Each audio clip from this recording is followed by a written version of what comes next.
In today's Your Healthy Family on Friday, we heard briefly from a nurse manager at Memorial Hospital in the Springs about finding hope on the front lines of COVID-19.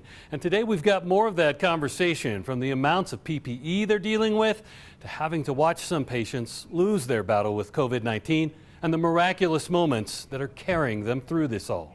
Personally, I can honestly tell you that it brings up a mixed emotion. I knew when I signed up for nursing that something like this is possible, but it definitely brings on anxiety and fear. You're scared that you potentially have the liability of bringing this home to your family. And so that is very scary and very real. Dealing with a global pandemic brings all of a medical professional's skills to bear. The simple fact that everyone walks through the door knowing that the day could bring sorrow, it could bring joy, patients going home, or it could be the worst day that they're about to experience in their life and career, they still walk through the door. As talk of supplies circulate around the country, PPE is a really hot topic right now. So I can tell you that I feel very fortunate to work under leadership that understands that we need PPE, and they have been huge advocates in maintaining adequate amounts of PPE here. So while we are absolutely conserving what we do have, we do have enough for what we need right now. And I know that they are preparing for the surge, and they are trying their hardest to get us what we need. and while there's no reported shortage of ventilators in Colorado Springs, the fact that they're needed at all speaks to the severity of COVID-19. Ventilators are important. They are very important because they are kind of our last-ditch effort to maintain someone's breathing. Ventilators are utilized when a patient can no longer efficiently breathe for themselves. Their lungs are not providing that gas exchange to get the oxygen throughout their body that they need. And so when we take over breathing for someone, that decision isn't made lightly. So we are seeing typically that patients that we would have seen before on a vent for 3 or 4 days are now on vents 7, 10, up to 2 weeks. And so that brings with it a whole nother host of problems and potential problems. But the goal in a ventilator is ultimately to take over that air exchange and breathing for a patient in hopes that their lungs would have the time to heal.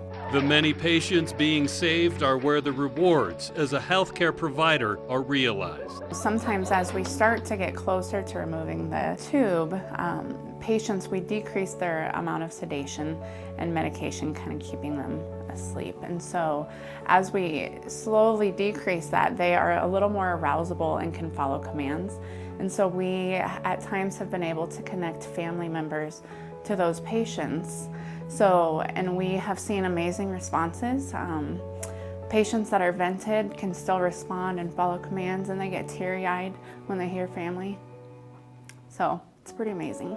It's those moments that make the risks Jessica and every other healthcare worker takes doing their job right now worth it. So I have small children at home, and my parents, they're in their 70s, live fairly close to us. And so I have a very specific area in the garage. My shoes stay in that area. I strip down in the garage, my clothes go straight into the washing machine, and my kids and husband know not to say hi for fear that my little ones would run up and give me a hug. I go straight to the shower, and I meet up with them after that. The moments at home with her family bearing her up between the moments Jessica shares with her fellow nurses at Memorial. The thing about nurses in general are, a lot of times we find that humor is our best medicine. And so on a lot of the units, there's still a lot of laughter and humor because we try to keep each other's spirits up.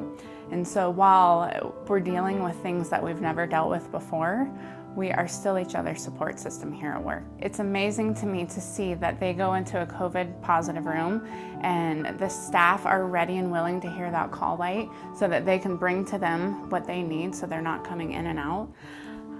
The staff are just really supporting each other. So many of us do miss that personal connection with our patients, just the ability not only to hug our patients or be present with them, holding their hands, but also with staff and each other. And air hugs can only go so far. You know, we do miss the ability just to hug. And I can tell you last week, I kind of had a mental breakdown for about a half hour, and I appreciate so much our leadership because she pulled me aside and she gave me a hug. And That means a lot. For your healthy family, I'm Ira Cronin.